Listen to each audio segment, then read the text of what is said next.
গুঁড়া দুধ দিয়ে তৈরি এই মিষ্টি প্রথমে চিনি শিরায় ভিজিয়ে হবে রসালো, তারপর মালাইয়ের ছোঁয়ায় হবে ক্রিমি। মিষ্টির দোকানের সেই আসল স্বাদ কীভাবে খুব সহজে বাড়িতেই ফিরিয়ে আনবে, তো সেটা আমি তৈরি করে দেখাবো।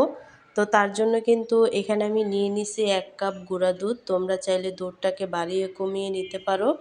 তারপরে কিন্তু এখানে আমি অ্যাড করে দেব ঘি। আর ঘিটা দেওয়ার পরে কিন্তু এখানে আমি অ্যাড করে দেব বেকিং পাউডার। আর সবগুলো উপকরণ দেওয়ার পরে ভালোভাবে ডলে তারপরে কিন্তু আমি ময়াম করে নেব। তো হাই গাইস, আসসালামু আলাইকুম, welcome back to my channel. কেমন আছো তোমরা সবাই? আশা করছি ভালো আছো। আল্লাহর রহমতে আমি অনেক ভালো আছি। তো গাইস, ভিডিওটি ফার্স্ট থেকে লাস্ট পর্যন্ত দেখতে থাকো, আশা করছি ভালো লাগবে। আর ভালো লাগলে প্লিজ একটি লাইক আর একটি সাবস্ক্রাইব করে পাশে থাকবে। আর এখানে আমি একটা ডিম নিয়ে নিছি, আর এই ডিমটাকে ভালোভাবে ফেটিয়ে নিছি। ফেটিয়ে নেওয়ার পরে কিন্তু অল্প অল্প করে দিয়ে তারপরে দুধের একটা ডো তৈরি করে নেব। সেরা রান্নার টিপস: গুঁড়ো দুধের ডো তৈরির সময় খুব বেশি মাখবে না, হালকা হাতে মিশিয়ে নেবে, নয়তোবা মিষ্টি শক্ত হয়ে যেতে পারে। তো দেখো, এখানে কিন্তু আমি ডোটা তৈরি করে নিছি, আর এখন আমি মিষ্টিটাকে তৈরি করে নেব। তো এখন আমি মিষ্টিটাকে তৈরি করে নেব যে কোনো একটা শেপ দিয়ে।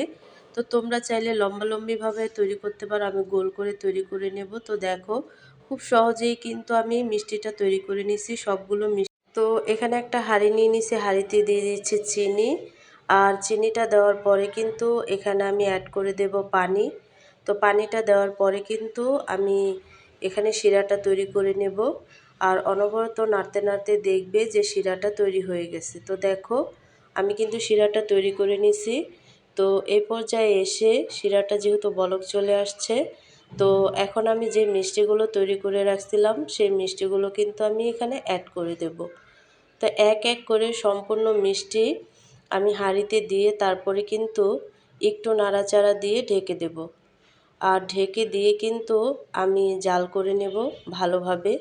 তো জাল করতে করতে দেখবে একসময় মিষ্টিগুলো ফুলে টইটুম্বর হয়ে গেছে। তো দেখো, তারপরে কিন্তু আলতো হাতে এই মিষ্টিগুলোকে একটু নেড়েচেড়ে দিতে হবে। তো দেখো, আমি একটু ঘুরিয়ে ঘুরিয়ে তারপরে কিন্তু এই মিষ্টিগুলোকে আলতো হাতে নেড়েচেড়ে আবার ঢেকে দেব। ঢেকে দিয়ে আবার আমি এই মিষ্টিগুলোকে জাল করে নেব। তো জাল করে নেওয়ার পরে কিছুক্ষণের মধ্যে জাল করে নেওয়ার পর তারপরে কিন্তু আমি চুলাটাকে অফ করে দেব। অফ করে 1 ঘন্টার জন্য শিরায় আমি ডুবিয়ে রাখবো। তো দেখো, আমি কিন্তু চুলাটাকে অফ করে দিয়ে এই মিষ্টিগুলোকে ঢেকে তারপরে কিন্তু 1 ঘন্টার জন্য রেস্টে রেখে দেব।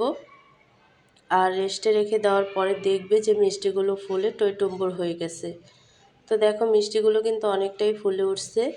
আর এই পর্যায়ে এসে মিষ্টিগুলোকে আমি শিরা থেকে তুলে নেব।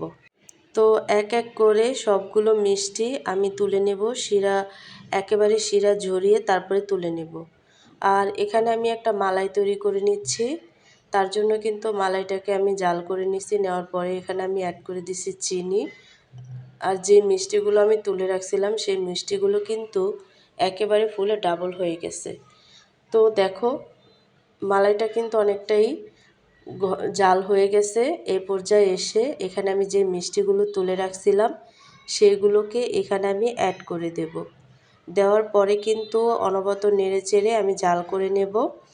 তো শিরা থেকে তোলার পর মিষ্টিগুলো যখন দুধে ভেজাবে তখন দুধ যেন গরম থাকে। খুব বেশি ফুটন্ত দুধে দিলে মিষ্টির শেপ নষ্ট হয়ে যেতে পারে।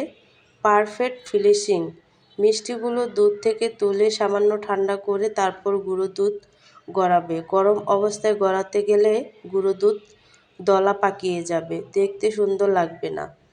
তো দেখো, আমি কিন্তু অনবরত নেড়েচেড়ে তারপরে কিন্তু এই দুধের সাথে ভালোভাবে মিষ্টিগুলোকে একেবারেই মিশিয়ে নিচ্ছি। নেওয়ার পরে দেখো, কিছুক্ষণ পর মিষ্টিগুলো কিন্তু একেবারে ফুলে ডাবল হয়ে গেছে। আর আমি পরিবেশন করে নিচ্ছি। নেওয়ার পরে কিন্তু এখানে আমি অ্যাড করে দেব গুঁড়া দুধ। আর মিষ্টিগুলো দুধ থেকে তুলে সামান্য ঠান্ডা করে তারপর গুঁড়ো দুধ গড়াবে। গরম অবস্থায় গড়াতে গেলে গুঁড়ো দুধ দলা পাকিয়ে যাবে, দেখতে সুন্দর লাগবে না। তো এই জিনিসটা কিন্তু তোমরা মাথায় রাখবে। একেবারে গরম অবস্থায় গুঁড়া দুধটা মিষ্টির উপরে দিতে যাবে না, তাহলে কিন্তু মিষ্টিগুলো আর দুধের সাথে কিন্তু একেবারেই দলা পাকিয়ে যাবে। তো দেখো সম্পূর্ণ গুঁড়া দুধটা আমি অ্যাড করে দিচ্ছি, দেখতে কতটা লোভনীয় লাগছে। তো এভাবে করে তোমরাও কিন্তু বাসায় তৈরি করবে। তো তৈরি হয়ে গেল আমাদের শাহী ক্ষীর মঞ্জুরি মিষ্টি। দেখো কতটা নরম আর রসালো হয়েছে। মেহমানদারিতে এই একটি মিষ্টি যথেষ্ট। সবার প্রশংসা কুড়াতে। রেসিপিটি ভালো লাগলে লাইক ও শেয়ার দিয়ে আমার সাথেই থাকবে। তোমাদের বাড়িতে অবশ্যই ট্রাই করবে, কেমন হলো কমেন্টে জানাতে ভুলবে না। তো আজকের রেসিপিটি কেমন লাগছে অবশ্যই কিন্তু কমেন্টে জানাবে। তো অন্য কোনো রেসিপি নিয়ে তোমাদের মাঝে আবার চলে আসবো। আজকে এই পর্যন্তই। সবাই সুস্থ থাকবে, ভালো থাকবে। আল্লাহ হাফেজ।